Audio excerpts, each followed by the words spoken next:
previdência complementar? Sim, é possível. E o que é que está de errado? Porque eu estou pagando a mais. Fundações para ajudar quem Hum, participa delas, mas que não tenha lucro. né? Talvez o episódio lhe incomode um pouco ou desperte em você algumas dúvidas.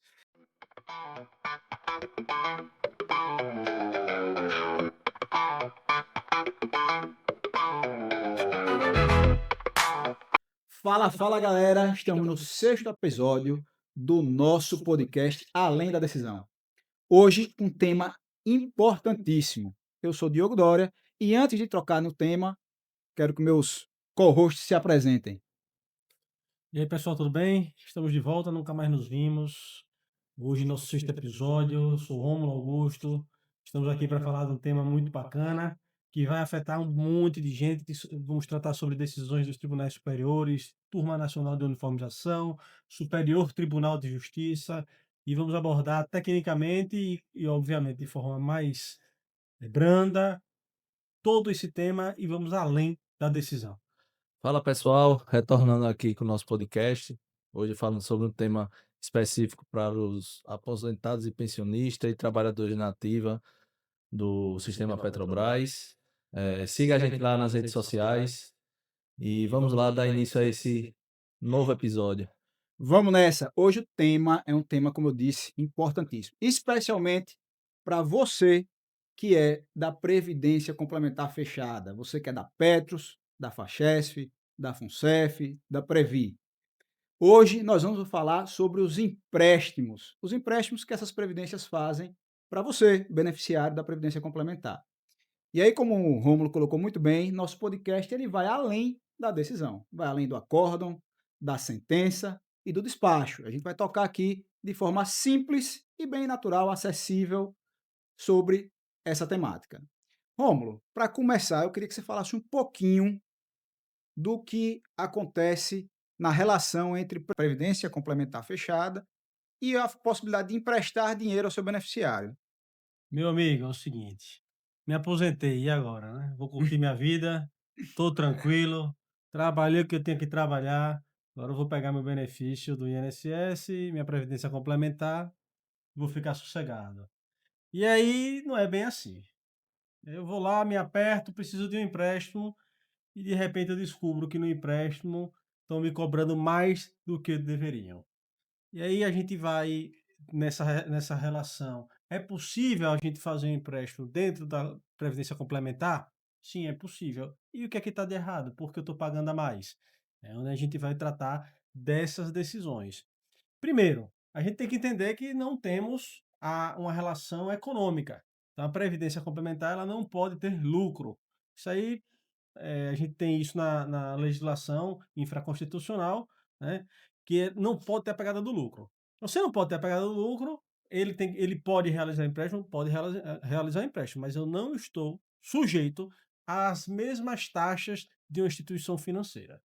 Gostaria que Marcelo explicasse por que eles não podem ter lucro, Marcelo. Então, porque eles, diante da legislação, né, da Lei Complementar 108 e 109 de 2001, ela foi criada para regir, para dar as diretrizes dessas entidades fechadas, né, de previdência complementar, e lá, né, é previsto que essas entidades não podem ter fins lucrativos. Então, como o Rômulo bem pontuou, eles podem emprestar, só que eles não podem ter lucro sobre esses empréstimos. Então, o empréstimo é uma coisa meio que diferente do mercado, né, do mercado financeiro, de tudo que a gente vê no ordenamento jurídico.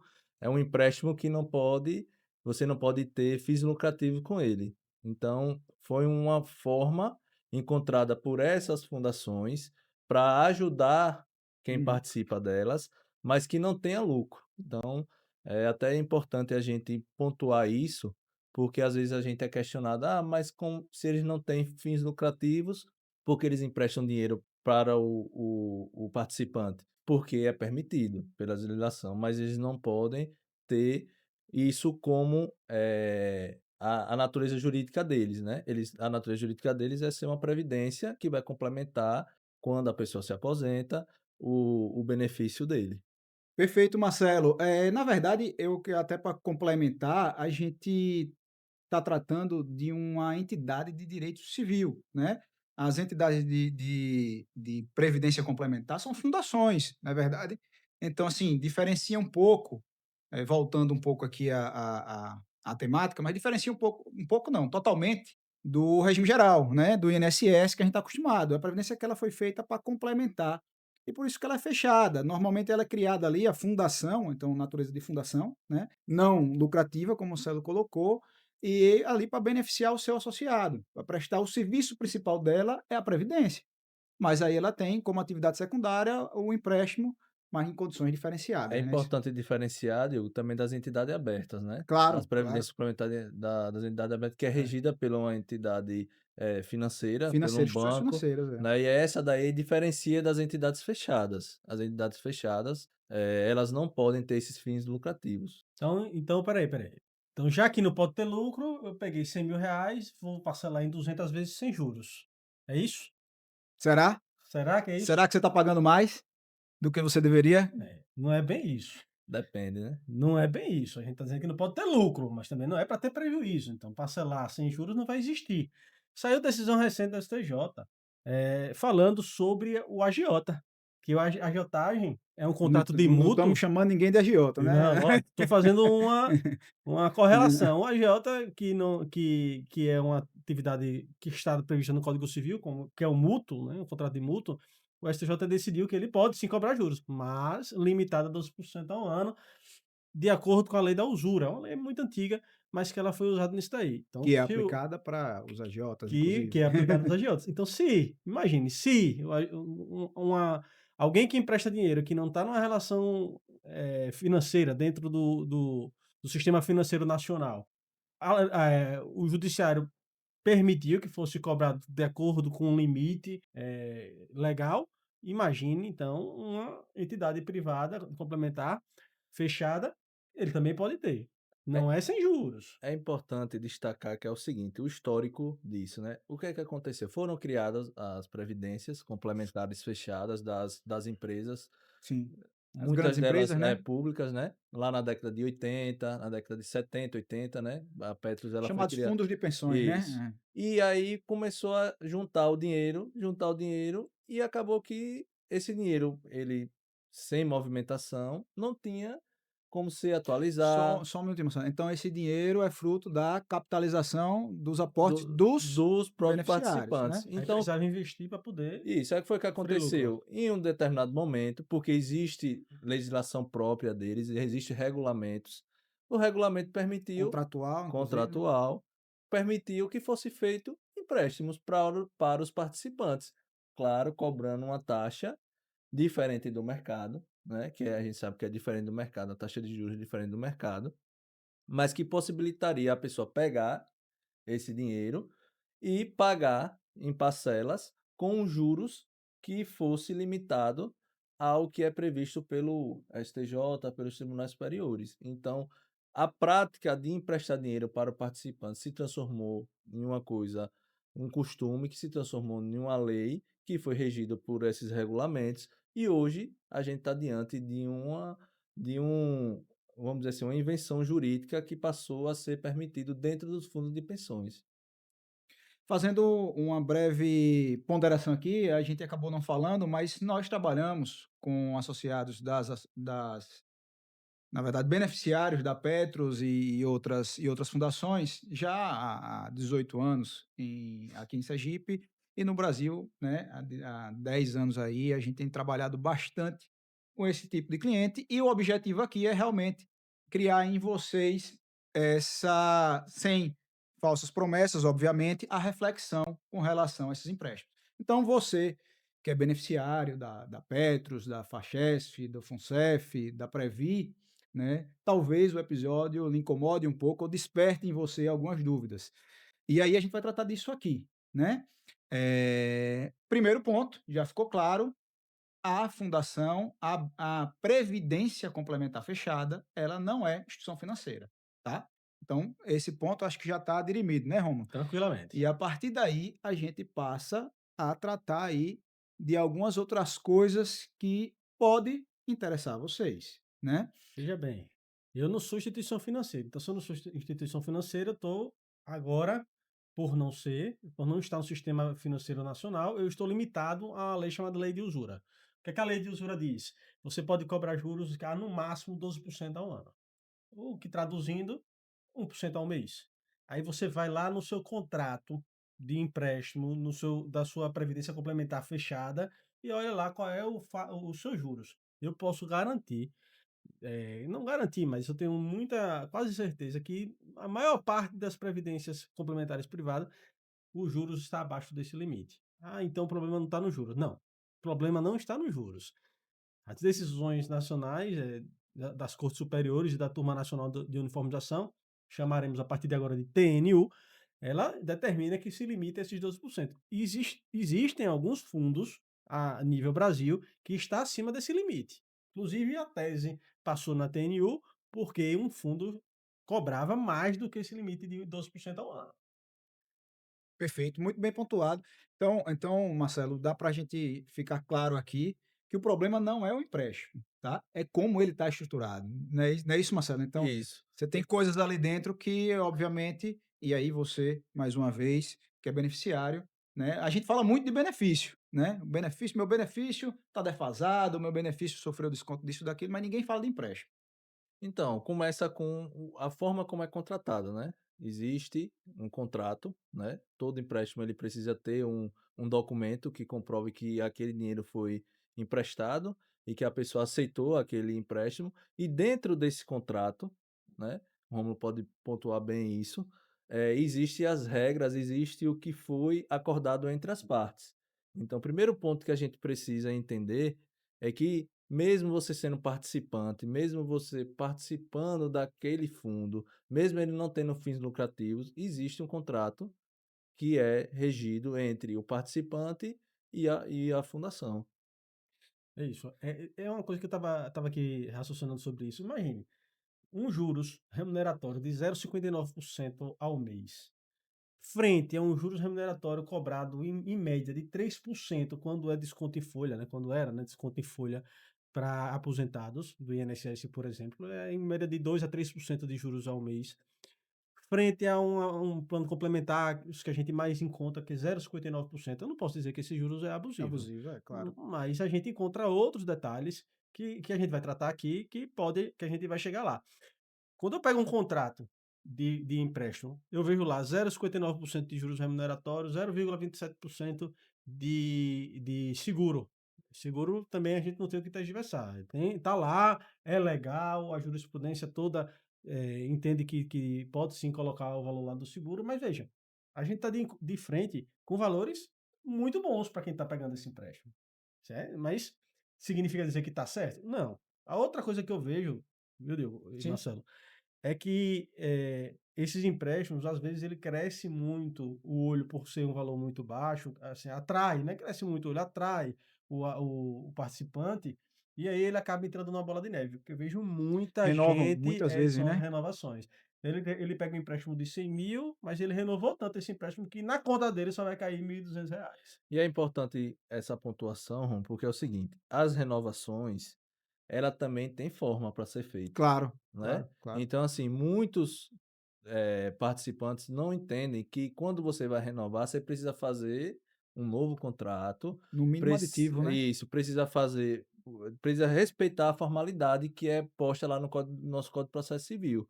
Se não for feito isso, aquele contrato ele pode ser discutido, Claro, né? claro. Então, tanto a forma como os índices que são praticados dentro deles, a gente pode discutir isso em uma demanda judicial. Então podemos colocar aí como ponto 2, né? Ponto 1 já falamos, né? A diferença de instituição financeira para a natureza civil da fundação. Ponto 2 aí, o ato solene, né? A forma contratual. Tem contratos que são renovados por telefone, né? Então a gente precisa avaliar esse consenso que foi dado pelo beneficiário, né? E fora a quantidade de renovações, como o Romulo colocou. Às vezes o cara pegou, até porque o empréstimo é atrativo, então às vezes o cara vai renovando. Tem beneficiário que eu conheço, não sei vocês, que desde que se aposentou até hoje ele vem pegando renovando empréstimos. Isso é muito comum porque eles são atrativos, tá? Mas aí vira uma bola de neve e traz outros problemas que Roma pode falar aqui para gente, já adentrando mais o assunto, dos problemas estruturais desse tipo de conduta de várias renovações É. desses empréstimos? Há um tempo atrás, essas renovações geraram erro no cálculo do IOF, do Imposto Federal. E a gente entrou com Sim, milhares de fizemos ações muitas nesse, ações. nesse sentido, porque as novações eram feitas, e aí calculava-se o IOF sobre o todo, era o cálculo errado. Depois, no final de 2016, início de 2016, eles corrigiram isso. Mas teve cliente nosso não sei nem se eu posso falar do cliente nosso, mas teve gente no Brasil afora que recebeu restituições bem significativas, 40, 50, 80 mil reais, porque tinha muitas inovações em sequência. E eu fico espantado, porque é um benefício, de certa forma é um benefício, porque você pega um empréstimo a juros módicos, praticamente dinheiro Sim. sem juros, porque se você for ver a Selic hoje está batendo para cima de 12%. Ontem foi até reduzida. E você for ver o investimento, o valor que ele paga de juros, nem compensa muito para a Previdência Complementar Fechada estar emprestando esse dinheiro. Então é um benefício, de certa forma é um benefício, mas esse benefício ele é tão atrativo que acaba endividando o seu participante e ele fica meio que refém daquilo ali com a dívida estratosférica para pagar para a vida inteira. Então, quando a gente se depara com essas novações, a gente percebe que vem existindo uma capitalização muito equivocada, principalmente quando a gente vira o contrato. Então, quando a gente faz uma inovação, a gente pega um dinheiro novo ali, 100 mil reais, digamos. Eu quito o empréstimo anterior, que tinha um saldo devedor, digamos, de 80 Então mil, a fundação ela quita o empréstimo anterior, quito o empréstimo faz um anterior novo. e fazendo um novo para quitar o anterior. Aí eu pego um novo de 100 mil reais, tinha um saldo devedor de 80 mil no anterior, quito 80 mil no anterior, me sobrou 20, né? E aí, esse cálculo aí, para me dizer que aqueles 80 mil era realmente 80 mil, meu saldo devedor, eu não sei se aquele 80 mil era meu saldo devedor, se o meu saldo devedor é 10 mil. Tô pagando, a gente se depara aí com situações de pessoas que estão pagando há 10 anos um empréstimo de 100 mil reais e o saldo devedor dela é 80. E não vai baixar nunca, não. É o que chama muita atenção quando a gente vai partir para análise Técnica. técnica do cálculo. Nós somos advogados. A gente analisa à luz da legislação e à luz das decisões nacionais, mas quem vai dizer se está certo ou errado é um contador, né? Um calculista. E é Né? importante, Romulo, observar quem faz essas renovações são 2 aspectos, né. O primeiro aspecto é essa liquidação da dívida anterior e o segundo é a parcela que vai ser paga, que é aí onde é que Sim. começa a encontrar os problemas nesses contratos, porque a pessoa, às vezes, nem liquida a dívida anterior e o parcelamento ele fica, às vezes, até maior do que o parcelamento anterior. Aham. Então, como é que se fecha E o cara fica com esse nada no Não, final das eu contrato? contas, né? encontrei um contrato, você falou, eu encontrei um contrato que o valor da prestação era R$ 1.800 e ele recebeu 1.200. Pois é. Como é que eu vou receber R$ 1.200 se Ele a vai prestação é receber mil e menos oitocentos? do que a prestação do Menos mês. que a prestação do Falando mês. nisso, você tocou nisso, eu queria que você falasse um pouco da estrutura desses contratos. Você falou dos juros, que são realmente dentro da lei de usura, falou, mas assim, esses contratos geralmente são 120 meses, salvo engano, né? Como é que É, ele hoje tem sido formatado? eles têm um pouco um padrão, né? Pelo menos os que a gente se depara aqui. Eu não sei de todas as previdências complementares privadas, eu não sei, fechadas, eu não sei de todos, mas os que a gente já analisou, 90%, 90 não, é um padrão. São 120 meses, é parcelado para 120 meses, com juros remuneratórios bem pequenininho, muito abaixo, por exemplo, da Selic, muito abaixo da Selic, que é quase praticamente, se a gente for comparar, é praticamente IPCA, é inflação. É muito bom, é por isso que eu digo que o valor é muito bom. Sim, sim. Então, sempre assim, e são contratos de adesão. Então, as cláusulas lá, você não tem nem o que discutir, é pegar ou largar.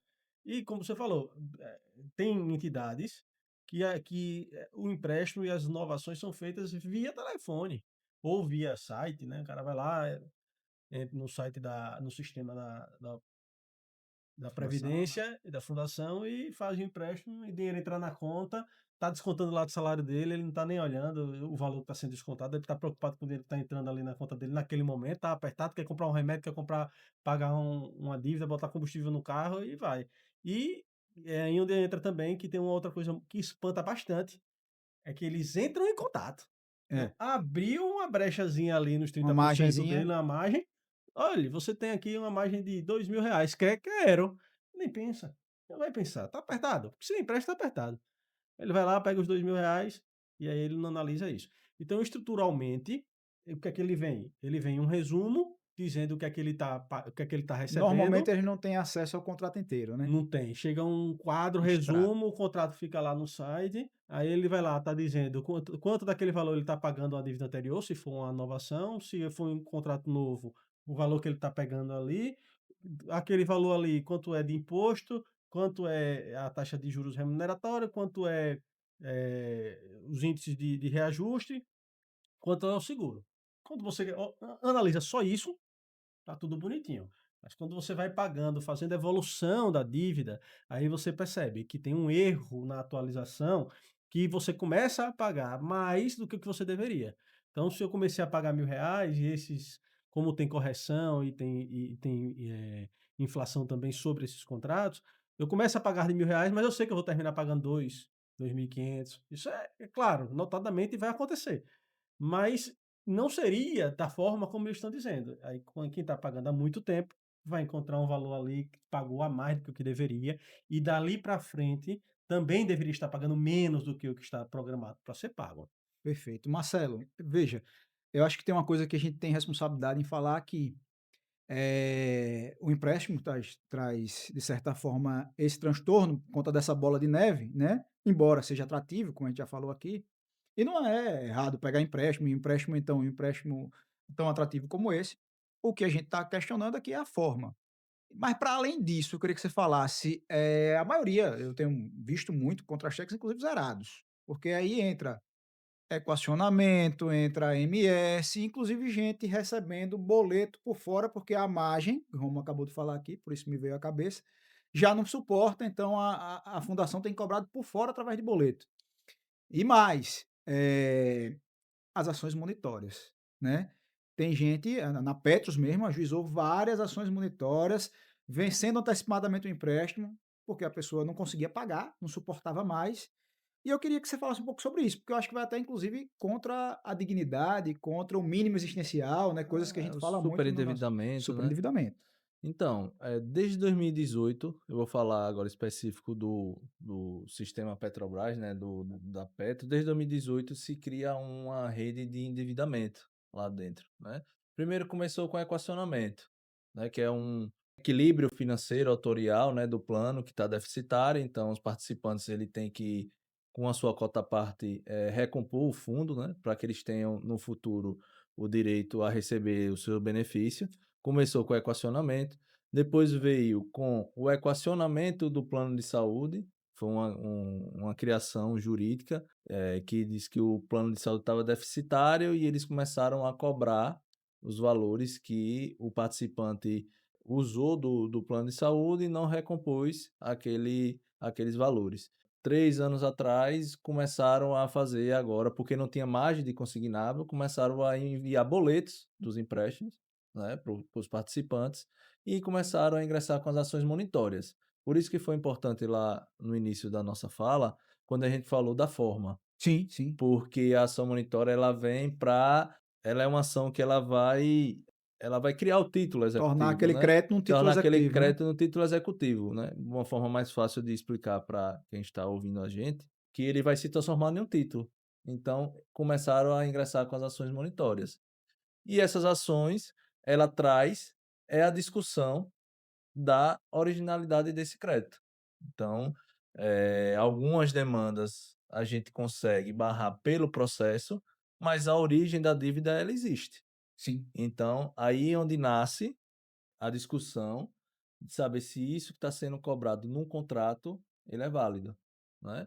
Então a discussão, aí a gente vai ter que entrar com uma demanda judicial, uma revisional, para discutir se durante o pagamento e as renovações desses contratos houve uma cobrança, legal, né, se não está, ferindo o princípio do endividamento, se não está ferindo a lei de usura, né. Então a gente ao longo desses, vou dizer, 8 anos aí de trabalho que a gente vem fazendo ao longo desse tempo, a gente começa a entender que cada vez mais há um endividamento desses participantes, porque é uma bola de neve, ela só faz crescer, ela só faz aumentar. Começou lá com equacionamento, depois veio o equacionamento do plano de saúde, agora veio com a cobrança dos Que também é empréstimos, discutível, né? Mas que vamos também é deixar. discutível. E uma coisa importante, os empréstimos, para quem não leu o contrato,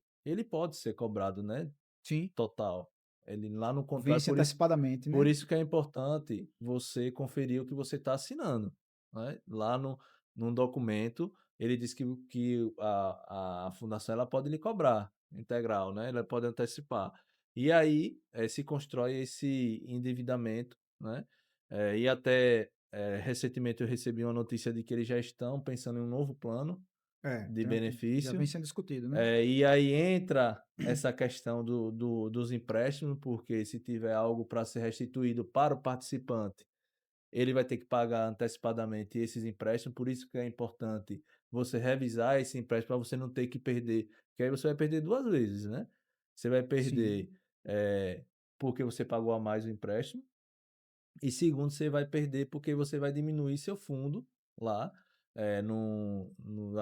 a sua joia lá, sua poupança, e você pode futuramente ficar até sem benefício. Então, eu não quero assustar ninguém, não estou dizendo que ninguém vai ficar sem aposentadoria, mas é importante, que se tenha, conhecimento de que é necessário revisar tanto o equacionamento do plano de saúde, que são ações da AMS que estão sendo cobradas acima do permitido do acordo coletivo. É importante discutir esses outra empréstimos, demanda é importantíssima, né? importantíssima, porque eles estão cobrando algo que está fora do Então, limite. atenção você aí que tem a AMS também, tá? Atenção, que se estiver cobrando acima do limite permitido, você Que é de pode 15%. você pode rever esses Atualmente. valores, porque é um acordo coletivo, né, é uma demanda trabalhista, apesar de ser um direito de saúde, né, um direito ali que está Civil, na né? área civil, mas é discutido na Justiça do Trabalho, que já é um ponto importante. E os empréstimos, aí é na área civil, você pode discutir, você pode revisar esses empréstimos, que é uma coisa muito importante, até pensando futuramente em um plano novo que for criado pela Perfeito, fundação, você já vai estar com isso já resolvido, que são os empréstimos. perfeito. Voltando aqui rapidinho para o equacionamento, é importante a gente realmente lembrar disso. Se você não pagou, vence antecipadamente. É. Não tem jeito. Ah, não, mas como é que eu tinha uma prestação de R$ 1.000 e eu estou devendo 120 mil? Porque eu sou só devedor lá O para empréstimo, né? eles, e o empréstimo é 120 mil, você deixou de pagar as prestações, vence antecipadamente. Isso é legal, isso está no Código Civil. Tá no Não tem, contrato também. também está no contrato. No contrato também reza a possibilidade de cobrança via boleto. E tem uma coisa também importante, pós-morte, né? Isso Quando a também. pessoa vai receber o pecúlio, Estão o descontando. dependente, ele Descontando. desconta esse Desconta, empréstimo, né? desconta. Que é, Que é que é errado. Que discutível é discutível também, também, também. A que é gente discutível. tem algumas ações em relação a isso, Quando tem o sido muito dependente positivo. vai receber o pecúlio, eles descontam esse É, empréstimo, sendo isso, que não é o meio adequado de se fazer, claro, né? claro. Mas, por isso a importância da gente revisar esses contratos de empréstimos. Perfeito. Eu então colocaria aí no ponto 3, né, a legitimidade para revisar esses contratos de quem pegou empréstimo, obviamente, acho que aí está indiscutível, né, Romulo? Quem pegou empréstimo, quem renovou o empréstimo, e inclusive, como a Marcelo esclareceu, aquelas pessoas que foram cobradas por boleto também têm direito a revisar seu contrato, e aquelas que receberam a ação monitória, ou seja, você recebeu uma ação de cobrança porque seu empréstimo venceu, você não conseguiu pagar, né? Teve muita gente, como o Marcelo ponderou aí, de 2018 para cá, houve uma chuva dessas ações. Você também tem direito a revisar. Por quê? Porque a defesa na ação monitória, ela não vai tratar, como o Marcelo colocou muito bem, da causa lá do empréstimo, né? Ela vai tratar da questão do título executivo ou não ali, da dívida, mas não da origem da dívida, e a revisão do empréstimo aí ela é essencial para você também. Exatamente. Aí você tem uma discussão técnica na ação Isso. monitória. Ali é um título executivo ou não é um título executivo? A gente ganhou algumas, a gente conseguiu convencer, mas eu me lembro muito bem, quando começou essa discussão, eu fui despachar com um desembargador aqui em Sergipe, e ele me perguntou o seguinte, ele foi categórico: a dívida existe? Eu digo: "Existe, não vou dizer que não existe, não vou mentir para o senhor. Para Vossa Excelência, eu não vou mentir. Existe a dívida, a gente reconhece ela, inclusive, mas, tecnicamente, eles estão entrando com a ação errada. Algumas deram certo, outras não. Vencemos na STJ algumas vencemos no Sergipe, algumas perdemos. E que é uma questão assim, que não é tão clara se deveria ser ação monitora ou não, mas a linha que ele tomou foi: existe a dívida. Se existe a dívida, ainda que não seja o meio adequado, quando você fez um embargo à execução, você abriu o leque para discutir a existência do débito ou não, e a gente não tinha matéria para dizer que não existia. Foi empurrado o boleto, não foi pago, paciência. Mas aí entra esse ponto. Já que existe a dívida, vamos ver se ela está certa? Aí é onde a gente entra com a Esse é o revisional. ponto, né? Esse é o ponto. Esse é o ponto. Como é que A a gente faz dívida isso, existe. doutor? Explique aí. Revisional. Agora vamos rediscutir as cláusulas contratuais. Só que isso não depende só da vontade do advogado. Isso depende também de uma análise técnica contábil. É esse que vai decidir se aquele valor ali está sendo cobrado corretamente ou não. De bom ou de ruim, com certeza vai se chegar a um valor que realmente deve e tentar aí ponderar um acordo, porque a gente sabe que pessoal que não está pagando o empréstimo, ele não tem como pagar. Aí entra o que Marcelo falou, vem um prejuízo para a Previdência Complementar, vem o prejuízo pessoal da pessoa, porque ela vai passar ali anos e anos na justiça discutindo a existência do débito ou não, e aí ela começa a ter uma série de empecilhos, de proibições, torna-se negativada, não consegue mais empréstimo, não consegue mais adquirir nada, toda a vida dela financeira começa a ficar travada, e o risco de você trazer um prejuízo muito grande para a entidade, para a fundação, e aí acarretar nessas alterações que vão fazer e ter o deslinde de prejudicar o próprio benefício previdenciário. Ô Rômulo, quais são os efeitos dessa revisional para o requerente?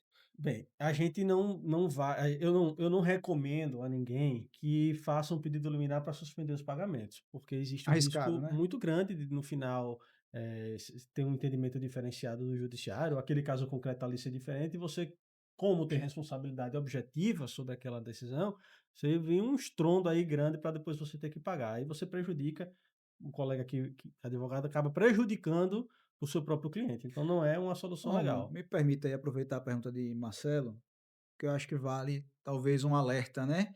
Eh, Tem colegas entrando de qualquer jeito, né?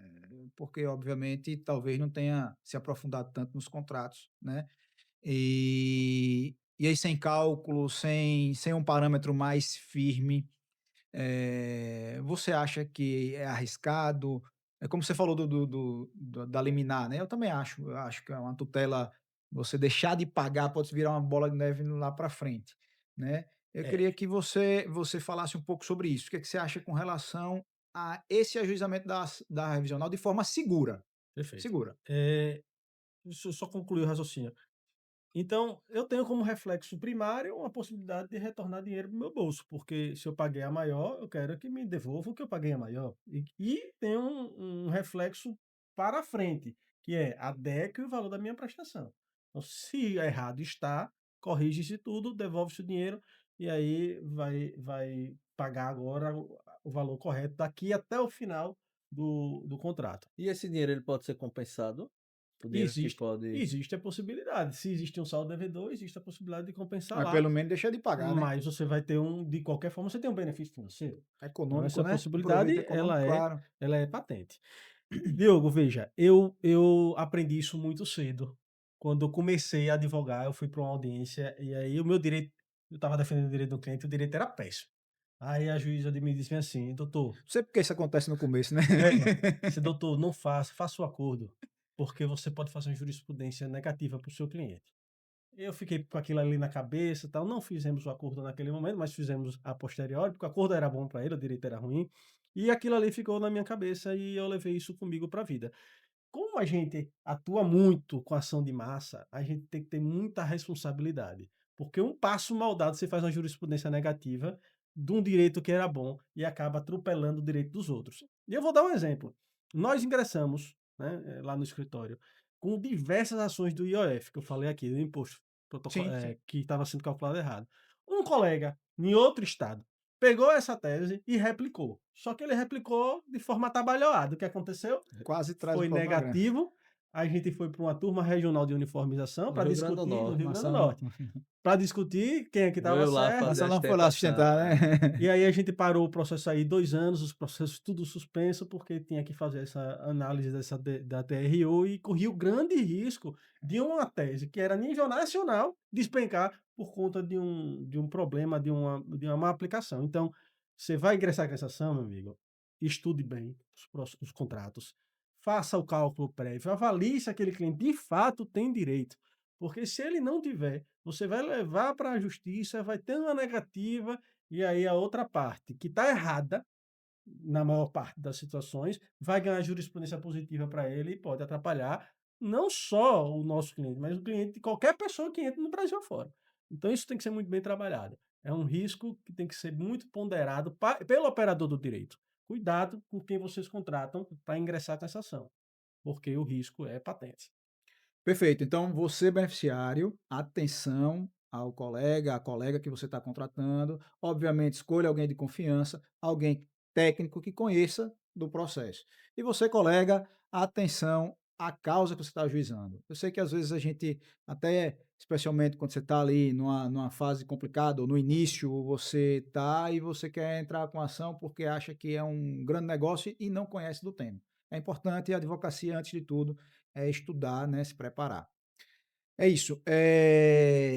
Marcelo, eu queria voltar para a gente falar um pouquinho dessa questão que você tocou, do impacto, que a gente acabou falando aqui, mas fala um pouco do impacto financeiro no contra-cheque dos beneficiários. Obviamente, eu falei aí de todas as fundações, mas especialmente da Petros, que é quem a gente lida no dia a dia, né?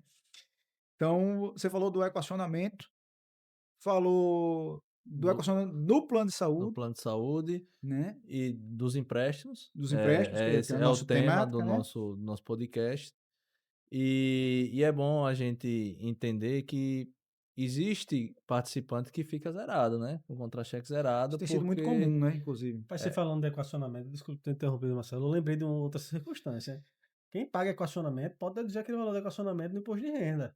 Sim, Aí, voltando, o operador, o coleguinha, vai fazer uma ação, a gente tem essa demanda, a gente estudou bastante isso, ingressamos, criamos essa tese lá a no tese escritório, nossa, né?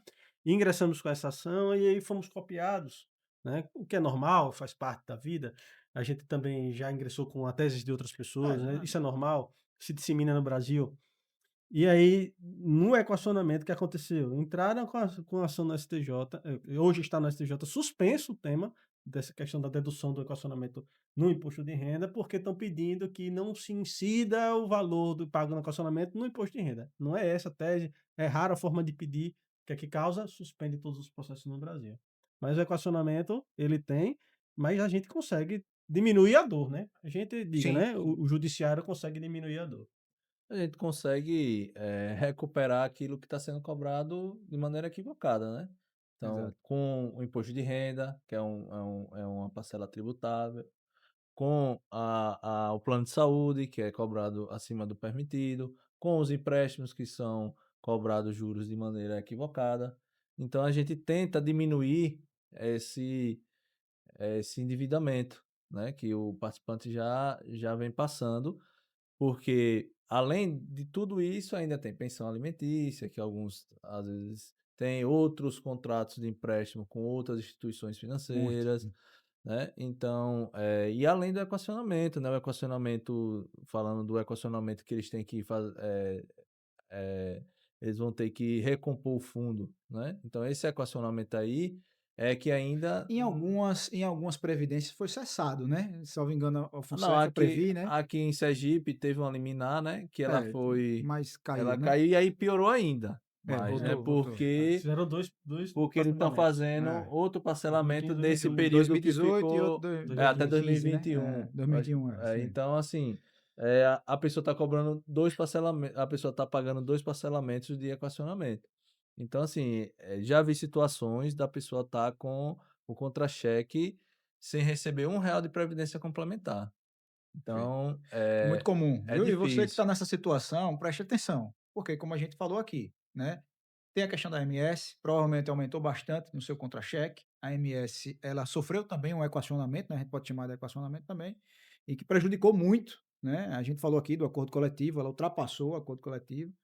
Tem o equacionamento puro e simples, né, das contribuições por conta do déficit, e o próprio empréstimo, como a gente tem falado aqui, o episódio é sobre isso, né, que vem impactando no contra-cheque de vocês. Eu acredito que deve ser um novo episódio a relação do plano de saúde. Que é importante a gente pontuar que cabe até uma indenização por danos morais, né, essa ação da AMS, porque é uma cobrança, não deixa de ser uma cobrança indevida. Chamam de equacionamento do plano de saúde, mas que na realidade é uma cobrança indevida pelo serviço que foi prestado, que foi pago pelo participante, mas que foi cobrado acima do que é permitido. Aí diluíram para todo mundo. Foi. Aí você tem plano, aguente, porque você vai ter que dividir junto com a Petrobras, né, nesse caso da AMS, né, que agora é Saúde Petrobras, né, o nome, vai ter que dividir com eles. A Olha, ANS, né, Agência Nacional, é, a ANP, é, Agência É, Nacional da Petrobras. pronto. Aí vai ter que dividir com a empresa que é quebrada, não tem dinheiro. hum, Aí você, que trabalhou lá 20 anos, 30 anos, 40 anos, vai dividir com a Petrobras o rombo, ou rombo, né, um déficit que hum. se tenha do plano de saúde, e uma empresa que quase não tem dinheiro no Brasil, uma das mais pobres no Brasil, dá pena.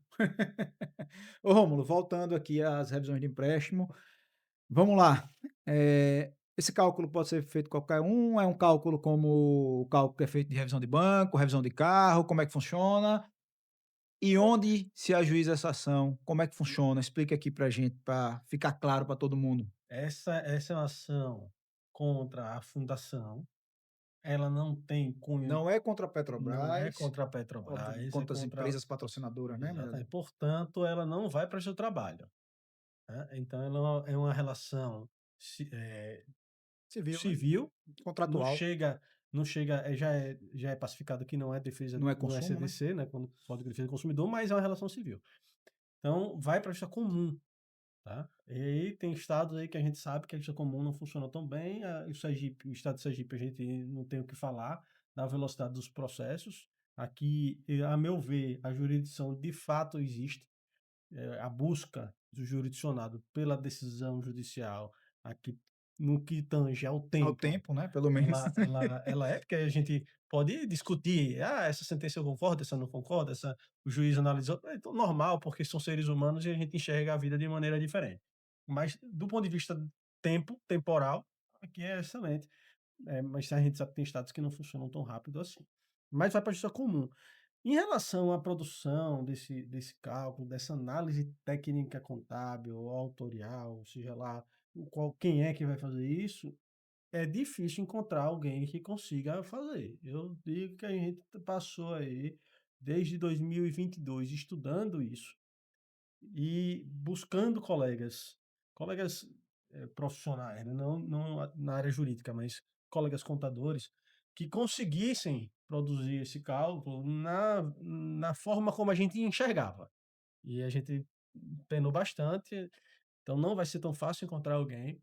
É importante que a gente diga que não é só o trabalho do contador, tem a visão legal daquilo ali. Então a gente, como advogado, a gente instrui ele, diz: "Olha, tem que ir nesta linha aqui, não vá nessa, vá nessa linha aqui". E ele tem que ir naquela linha, porque matemática é outra coisa que a gente aprende cedo, né, 2 mais 2 vai ser sempre 4, então a matemática ela não erra. Então a gente dá o caminho jurídico, mas a matemática é quem vai dar o acerto. Então, são 2 pontos. Primeiro, o colega advogado tem que saber qual é o caminho que ele quer seguir. Esse é o primeiro ponto. Segundo, quem vai desenvolver o cálculo tem que entender o que o colega advogado está dizendo. Então tem que ser alguém que já tenha lide com essas análises judiciais, né? O contador, um autorial que já sabe lidar com o pensamento jurídico, porque senão ele vai se perder, ele não vai conseguir entender o que você quer dizer. Então, essa conexão advogado-contador, ela é importantíssima. Não é todo mundo que você vai conseguir fazer isso. É um cálculo delicado, um cálculo complexo, um cálculo que para você fazer a evolução futura ele é difícil, a gente só vai fazer que é fácil a gente encontrar o que eu paguei até hoje, até hoje, está certo ou está errado? Isso aqui é mais fácil de encontrar. O mais difícil de encontrar aqui, porque eu tenho atualização para o IPCA, encontrar como tem que ser as minhas prestações futuras. Aí vai ser um chute, porque se a inflação subir, ela tende a aumentar um pouco. Se a inflação cair, ela tende a diminuir um pouco. Então, isso aí é algo muito complexo. Perfeito. Então, mais um ponto aí, tá? O cálculo não pode ser qualquer cálculo. É um cálculo que envolve outros critérios, né? Como a gente disse, não é um empréstimo comum feito por instituição financeira, então é importante que você procure um profissional competente. Marcelo, e aí, Romo falou a competência estadual. O que é que você acha, pontos positivos ou negativos? Você acha que tem como evoluir bem o processo? A Petros, qual a reação da Petros? Né? Normalmente ela tem recorrido bastante. O que é que você acha? Então, relativo à matéria revisional de empréstimo, eu acho que a competência estadual ela é perfeita para essa matéria, né? Com relação a Petros, eu acredito que ela vai tentar fazer todos os tipos de recurso, todos os tipos de defesa para barrar essa irregularidade dos contratos de empréstimo, né? Outro ponto que pode ser suscitado é a questão da legitimidade da Petrobras, né? Como ela é participante, ela tem uma participação grande nos fundos de pensões, a gente pode colocá-la num polo, ou a própria Petros pode chamar ela para o polo, né? Uhum, é uma possibilidade. Porque ela tem responsabilidade solidária, né? Teoricamente ela teria, né? Pelo código. Mas eu acredito que não vai se chegar a essa legitimidade, porque já tem decisões que retira essa legitimidade da Petrobras, porque o plano ele é superavitário e ele tem condições de responder com os ativos que tem. Mas eu vejo com bons olhos essa ação na Justiça Estadual. Acho que os magistrados, o Judiciário Estadual está preparado para receber essas demandas. E, assim, como a gente já pontuou aqui, a gente tem que. A alma do processo são as provas, né? Com Então, certeza. a gente levando ao Judiciário de uma forma transparente, uma forma correta, com base no que a gente estudou e o que a legislação prevê, não vejo como a gente não ter sucesso na demanda. Claro que é aquela famosa frase que eu gosto muito de falar, que não tem causa ganha, né? É. Não era essa Mas não, né, mas tá bom. não, a gente eu acredito que é uma demanda que ela vai ter um sucesso, desde que a gente consiga provar que Claro, realmente aquela capitalização de juros que está sendo aplicada no contrato, ela está equivocada, né, ela não pode ser feita daquela maneira. E aí as consequências é que o pedido seja aceito, e aí a gente vai fazer tudo aquilo que o Romulo já pontuou, que é a recuperação de crédito, é a compensação, a diminuição da parcela. Então, você que é um desses participantes que tem empréstimo com essas fundações, fiquem atentos, né? Procure seu contador de confiança, faça o cálculo, traga para um profissional de sua confiança, né? Um advogado de sua confiança, para que seja feita essa revisional e para que você busque o seu melhor direito. perfeito, perfeito. Então, perspectiva positiva, né, é óbvio, Marcelo colocou de forma muito clara e ética que a gente não tem, a advocacia não tem como garantir resultados, né, esse é o lema da nossa profissão, Ela juridicamente, ela é atividade meio, não é atividade atividade fim, meio, né? perfeito, perfeito. Mas que é uma tese que, embora nova, já está sendo aplicada e as perspectivas são boas. Tem como ponto negativo aí, talvez a Petros crie realmente uma resistência grande, como tem em todas as outras ações, ela faz uma E defesa. no mundo jurídico da gente, né, que é pautada pelas decisões formadas nos tribunais, né, vamos dizer, para ser bem simples aqui, com relação para não estar trazendo Uhum, eh, dogmas ou, por exemplo, teorias do que é feito o nosso judiciário.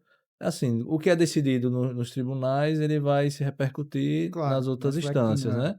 Então, assim, já tem uma decisão do STJ sobre esse tema. Não é um tema Em novo. repercussão geral. Aleatório, né? Então, assim, a gente tem. Se o contrato tiver, se a gente conseguir comprovar, que aí é questão de prova, comprovar que ele está irregular, a gente vai conseguir a demanda, não tem outro A caminho. gente tem uma decisão judicial em repercussão geral, portanto, precedente. E aí, eu vou dar um ponto aqui só para a gente esclarecer. Precedente é aquela decisão tomada na cortes superiores que elas são de observância obrigatória porque por todos os outros tribunais. Tribunais. Então, já tem, é questão de prova. Precedente nós já temos. Então, Então, a tese robusta, né? A é uma gente tese tem bem aí, robusta. obviamente, como o Marcelo disse, depende, direito sempre vai depender na verdade, do processo. Direito não, da construção, da instrução probatória. Então, é importante que isso esteja muito bem alinhado, né? Os empréstimos que você pegou, os extratos de empréstimo, as renovações e o cálculo, como o Rômulo colocou aqui, né? Tem um outro ponto, né? Você perguntou, Marcelo, se era bom litigar contra a Petros, eu vou te dizer uma coisa.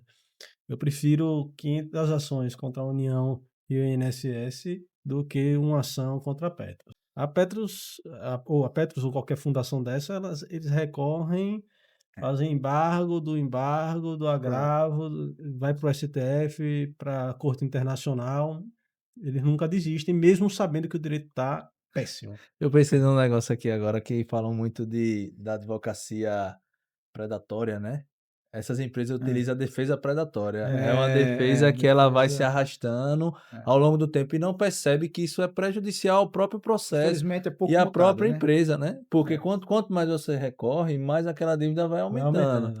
né? Eu Então, já assim, tive processo que a Petros impugnou o próprio cálculo dela, né? Então, assim, eu É acho muito mais eu inteligente o que a União faz. eu acho Se eles pudessem ser interessante ruim, que o não recorrer. judiciário se cria aquela coisa do que a advocacia predatória, mas não se fala disso, né? É. Dessa advocacia também que ela acaba sendo danosa ao processo, Claro. porque ela vai, recorre, recorre, recorre. Ela tem a mesma técnica que aquele cidadão que não quer pagar uma dívida que tem, faz com o processo para empurrar o quanto antes para esconder patrimônio. Só que ele não tem patrimônio para esconder, não tem como.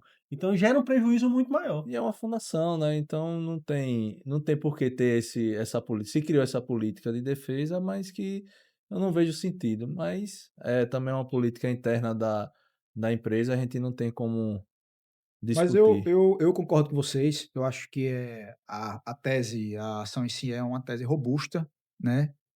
Ah, pode haver o argumento de que nunca se foi questionado, enfim, mas como eu disse, já existem alguns processos, algumas decisões. Mas mesmo que não existisse, né, o problema não tá nem sempre está onde o que está errado, né? Talvez, às vezes, até no que nunca foi questionado. Então, se você não questionou, está na hora de questionar, porque só a gente sabe que a gente vem acompanhando essa turma, né, com contra-cheque zerado, com dificuldade em pagar, e aí tá uma solução. É óbvio que nós aqui não somos donos da verdade, né? E como o Romulo colocou, somos profissão meio, mas tendo também que a tese é robusta. Estamos caminhando para o final, gente, e eu queria que Romulo e Marcelo fizessem as considerações aí para a gente encerrar mais um capítulo e aguardar vocês no próximo, porque tem muito assunto para a gente tratar. Tem AMS, tem equacionamento, tem muita coisa aí que a gente vai discutir aqui no Além da Decisão. Tem convidado, né? Tem convidados, tem muitos convidados, viu? Palavra. Primeiro, eu gostaria de agradecer imensamente a paciência e acompanhamento de todos vocês. A gente faz o Além da Decisão, não é para um consumo nosso, pessoal, mas para a gente trazer informação. Informação é o que leva as pessoas a não serem enganadas, a não serem sopesadas do seu direito, a entender que tem uma via que vai defender o que você precisa, que é a via judicial. Então, se a gente não consegue deduzir nossos problemas de forma administrativa, a gente vai atrás de quem pode nos salvar, que é o Poder Judiciário, a força do Estado, obrigando alguém a fazer algo da maneira correta. Então, primeiro de tudo é informação, que a gente está aqui discutindo, trazendo informação, trazendo o melhor direito, trazendo as decisões e esmiuçando elas, para que a gente vá realmente além do papel, além do que está ali escrito e que a gente traga o sentimento de vocês. Porque eu advogo há 15 anos, 15 não, perdão, 16 anos, fiz 16 anos esse ano, 2026, e desde sempre eu sofri as dores dos meus clientes. Então, a gente sabe o que é se aposentar. Eu comecei o podcast hoje falando isso, eu me aposentei, vou curtir minha vida e não é assim. A gente sabe quais são as dores do equacionamento, a gente sabe quais são as dores do equacionamento de um plano de saúde que você pagou a vida inteira para ter e agora tem que pagar a mais. A gente sabe quais são as dores de um empréstimo realizado cobrando valores que não deveria.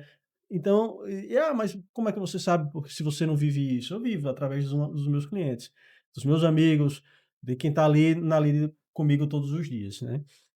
Então, a gente traz isso daqui e nos colocamos à disposição para trazer gente para discutir essas coisas. Então, o Além da Decisão está aí para isso.